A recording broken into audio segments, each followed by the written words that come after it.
సంవత్సరాల నుంచి ఇదిగో అదిగో బ్రిడ్జ్ వచ్చేసింది అని ఊరిస్తూ బాధిత ప్రజలను మభ్యపెడుతూ మోసం చేస్తున్న నేషనల్ హైవే అథారిటీ అధికారుల నిర్లక్ష్య వైఖరికి నిరసనగా ఈ రోజు ఆఫీస్ ని బాధ్యత ప్రజలు భారీ ఎత్తున ముట్టడించారు. ఈ నిరసన కార్యక్రమంలో మాజీ ఎమ్మెల్సీ విటపు బాలసుబ్రహ్మణ్యం మాట్లాడుతూ శాంక్షన్ అయిన బ్రిడ్జ్ నిర్మాణంలో జాప్యం ఎందుకు తెలియజేయాలని NHAI అధికారులను నిలదీశారు. ఈ అత్యంత ప్రమాదకర జంక్షన్ లో ఇంకెంతమంది ప్రాణాలను బలి తీసుకోవాలని చూస్తున్నారు. ల్యాండ్ యాక్విజిషన్ అనే కారణంతో ఇంకెన్ని సంవత్సరాలు ఈ పనులను ప్రారంభించకుండా సాగతిస్తారు. చిన్నారులు, వృద్ధులు, యువకులు, స్త్రీలు ఇంకా ఎంతమంది ఇక్కడ మరణించాలి అని భావోద్వేగంగా నేషనల్ హైవే అథారిటీ అధికారులను నిలదీయడంతో సమాధానం చెప్పలేని పరిస్థితి ఏర్పడింది. చివరగా అధికారులు లోపలికి పిలిచి కూర్చొని మాట్లాడే క్రమంలో వాళ్లకు ఉన్న టెక్నికల్ ఇబ్బందులు తెలియజేశారు.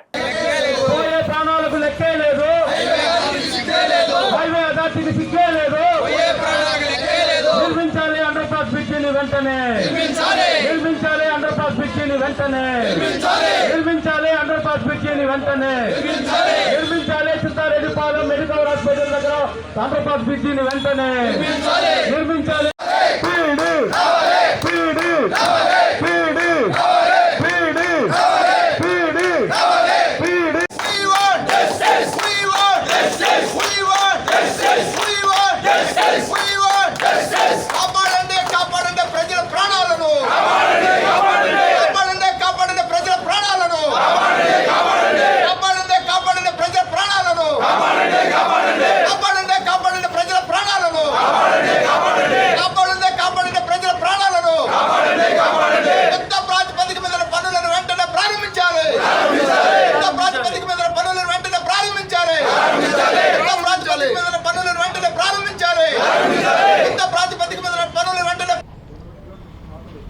ఈ అండర్ బ్రిడ్జి పోరాట సాధనా కమిటీ ఎప్పుడు కదిలితే అప్పుడు యంత్రాంగం కదులుతోంది.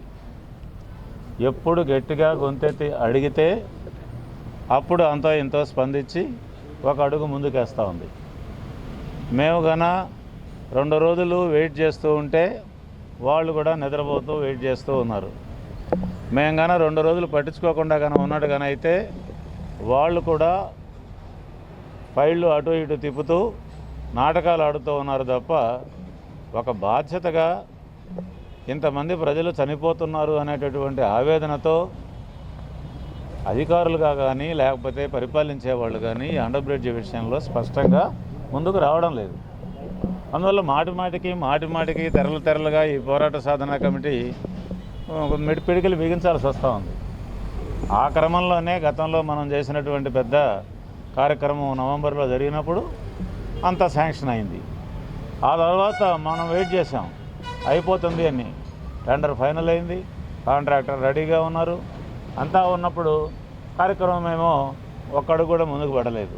ఈ పరిస్థితుల్లో మరొక కార్యక్రమం చేస్తే తప్ప ఇది కదలదు అనేటటువంటి అనుభవంలో నుంచి ఈరోజు ఈ ధర్నా కార్యక్రమాన్ని చేయాల్సి వచ్చింది, చేశాం. ఈరోజు పీడీ గారు ఏం చెబుతున్నారు అని అంటే ప్రాబ్లము ల్యాండ్ ఓనర్స్ దగ్గర లేదు. అంటే ఆ భూమిని సేకరించేటప్పుడు ఎవరు కూడా ఈ భూమి మీద అభ్యంతరాలు తెలపలేదు.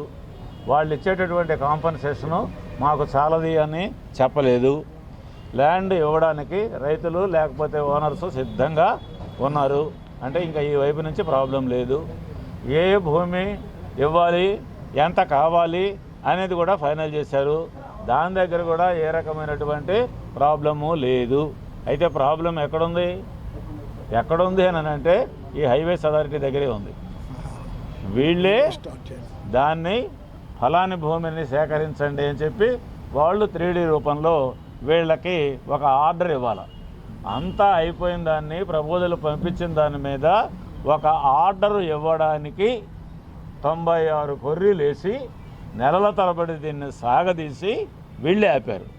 ఇప్పుడు దాకా మేము ఏదో భూసేకరణలో ప్రాబ్లం అనుకుంటున్నాం. భూసేకరణ ప్రాబ్లం కాదు, కేవలం ఈ అథారిటీ వాళ్ళు ఒకరికొకరు బ్లేమ్ చేసుకుంటూ కాగితాలు పైకి కిందికి తిప్పుకుంటూ బ్యూరోక్రటిక్గా వ్యవహరిస్తూ దాన్ని కదల్చలేదు. ఇప్పుడు పీడీ గారు ఏం చెప్తారు అని అంటే, మీరు పోరాడినందువల్ల మా చేతులు బలపడ్డాయి, మేము గట్టిగా అడగడానికి అవకాశం వచ్చింది కాబట్టి మేము వాళ్ళకి ప్రపోజల్ పంపించి అంతా కూడా దాదాపు మా వైపు నుంచి కింద నెల్లూరు ఆఫీసులో ఫైనల్ చేశాము, మా మీద ఇంత ప్రెజర్ ఉందని చెప్పి వీలున్నంత త్వరలో చాలా తొందరలో దీన్ని మేము ప్రారంభిస్తాము సార్ అని చెప్పి ఆయన ఆ ఫైల్స్ వ్యవహారము ఆ డీటెయిల్స్ అవన్నీ మాకు చూపించి చెప్పారు. ఆయన కూడా ఆవేదన పడుతున్నాడు, అందులో ఏం సందేహం లేదు, దాన్ని మనమే తప్పట్టాల్సిన అవసరం లేదు. కాబట్టి ఈ పరిస్థితుల్లో ఏ పరిస్థితుల్లోనూ ఒక నెల అటు ఇటుగా కొంచెం ప్రారంభించడానికి అన్ని చర్యలు తీసుకున్నాము. కాంట్రాక్టర్ రెడీగా ఉన్నారు. ఆ ల్యాండ్ ఓనర్స్కి డబ్బులు మేము చెల్లించి ప్రాజెక్టును ప్రారంభించే దాని కొరకుగా మేము సిద్ధం అవుతున్నాం సార్. ఢిల్లీ నుంచి ఇక్కడ ఢిల్లీ నుంచి మేము దాన్ని పాస్ చేయించుకుంటాము, ఆర్డర్స్ తెప్పించుకుంటాము. ఈరోజు మళ్ళీ వాళ్ళకి మేము పంపిస్తున్నాము అని చెప్పారు. కాబట్టి ఈ బ్యూరోక్రాటిక్ ఇష్యూ కింద మారింది, రెవెన్యూ డిపార్ట్మెంట్ ఇష్యూ కింద మరొకటి కాదు. ఇష్యూ కూడా ఢిల్లీలో ఉంది. మేమేం చెప్తున్నామంటే ఈ సందర్భంలో ఇష్యూ ఢిల్లీలో ఉండేటప్పుడు ఢిల్లీ అధికారులతో మాట్లాడగలిగినటువంటి వాళ్ళు ఎవరనే చెప్తున్నాను. కాబట్టి ఇక్కడ ఉన్న ఎంపీ గారు మాట్లాడాలి, ఇక్కడ ఉన్నటువంటి మంత్రులు మాట్లాడి, రాష్ట్ర ప్రభుత్వము మాట్లాడాలి. ప్రాణాలు పోతున్నాయి, ఫైల్ మీరు అక్కడ పెట్టుకొని ఎంతకాలం కాలక్షేపం చేస్తారు అని చెప్పి వాళ్ళ మీద ప్రెజర్ చేయాల్సినటువంటి బాధ్యత రాజకీయ నాయకుల మీద ఉంది. ఏదైనా ల్యాండ్ గిండ్ అక్విజిషన్లో ప్రాబ్లం అయితే రైతులతో మాట్లాడడం, వాళ్ళని సమాధానపరచడం, వాళ్ళకి 4 రూపాయలు ఎక్కువగా ఇవ్వడం అనే వ్యవహారం వేరుగా ఉండేది. కేవలం ఢిల్లీలో ఆఫీసులో ఉన్న ప్రాబ్లం అయినప్పుడు దాన్ని ట్యాకిల్ చేయాల్సినటువంటి బాధ్యత మా పరిపాలించేటటువంటి వాళ్ళ మీద, ప్రజాప్రతినిధుల మీద ఉంది. మేము వాళ్ళకు కూడా తెలియజేస్తున్నాం, మీరు ఒక ఫోన్ కాల్ కొట్టండి, 5 నిమిషాలు అయిపోద్ది. 5 నిమిషాలు అయిపోద్ది. మీరు బాధ్యత తీసుకొని ఆఫీస్కి వెళ్ళి మాట్లాడండి, 5 నిమిషాలు అయిపోతుంది ఇది. కాబట్టి ఇంకా దుర్మార్గం ఇంతకాలం దీన్ని ఆలస్యం చేయడం. ఏమైనా ఉన్న సమస్య యొక్క లోతుపాతులు చెప్పి తొందరలో ఓ నెల అటు ఇటుగా ఇది పరిష్కారం అవుతుంది అని ఒక హామీ ఇచ్చారు. కాబట్టి ఆ హామీని నేను అంతో ఇంతో నమ్మి, మేమేం పూర్తిగా దీన్ని నమ్మడంలా, మళ్ళీ చెప్తున్నా, ఈ 4 రోజులు అయిపోయిన తర్వాత మళ్ళీ ఇదే పని చేయాల్సి వస్తే, ఎందుకంటే పెద్ద పని చేయాల్సి వస్తే చేస్తాం. అయితే ఒకటి మాత్రం ఖాయం, ఇక ఈసారి కానీ ఇది ఆలస్యంగానే అయినట్టుగానే అయితే మేము ఇతరత్రగా పోరాటం, ఇక్కడ పోరాటం. ఇష్యూ అంతా ఇక్కడే ఉంది కాబట్టి ఈ ఆఫీసు ఫంక్షన్ కాకుండా చేస్తాం. ఇది ఆఫీసర్ కదలకుండా మెదలకుండా ఈ ఆఫీసుని దిగ్బంధనం చేసి తలుపులు తాళాలేసి ఇక్కడే పడుకుంటాం అంతే. ఈ ఆఫీసు ఫంక్షన్ కాకుండా పోతే అన్ని సమస్యలు పరిష్కారం అవుతాయి. అంత దూరం తెచ్చుకోకుండా దీన్ని పరిష్కరించాలని చెప్పి మేము కోరుతున్నాం. మేము కదిలినప్పుడు మాత్రమే మీరు కదులుతున్నారని చెప్పడంతో పాటు మేము కదలడం అనేది మీకు కూడా మేలేను, మీ చేతులు కూడా బలపడతాయని చెప్పి చెప్పాం. ఆ రకంగా దీన్ని అర్థం చేసుకొని పరిష్కారం చేస్తారని చెప్పి. అయితే ఇది పోరాట సాధనా కమిటీకి, ఎన్హెచ్ఐకి, వీళ్ళిద్దరికీ మధ్య ఉన్నటువంటి గొడవ కింద మార్చొద్దని రాజకీయ నాయకులకు కూడా విజ్ఞప్తి చేస్తున్నాం. ఇది మీ బాధ్యత, మీరు ఇన్వాల్వ్ అయితే దీన్ని చేయండి, ఆ క్రెడిట్ మీరే తీసుకోండి అని కూడా చెప్తున్నాం. మాకేమీ అభ్యంతరం లేదు.